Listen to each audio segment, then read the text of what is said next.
Alipurduar junction শিশুকন্যা কাণ্ডের নয়া মোড় শ্বাসরোধ করে শিশুর কন্যাকে হত্যার অভিযোগ মায়ের বিরুদ্ধে। অভিযুক্ত পূজা ঘোষকে গ্রেপ্তার করেছেন আলিপুরদুয়ার থানা পুলিশ। ঘটনায় ব্যাপক চাঞ্চল্য আলিপুরদুয়ার শহর জুড়ে।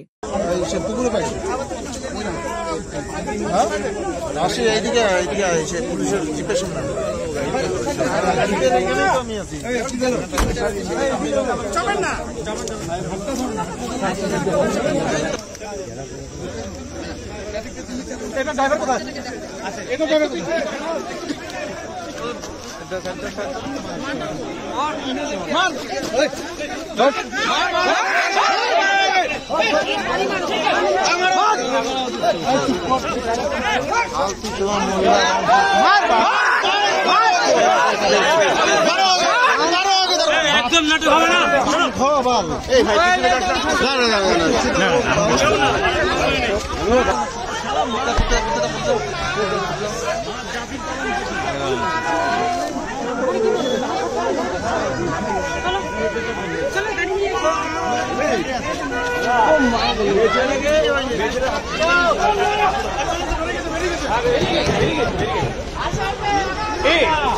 সামনে কি ছিল?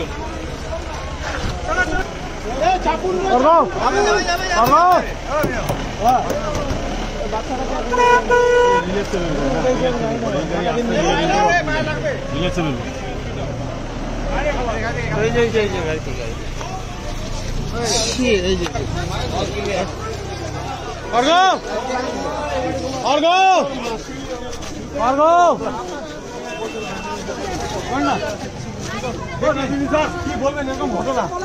ভাষা নাই, ওই মহিলার ফাঁসি হওয়া উচিত। আর কোনো কিচ্ছু বলতে চাই মা হয়ে বললাম মহিলার ফাঁসি হওয়া উচিত। আমরা ফাঁসি দাবি করি, আর এর বাইরে কোনো কথা না। ওই মহিলার ফাঁসি দাবি করি আমরা, আর কিছু বলো না। বলো বলো কাকিমা বলো।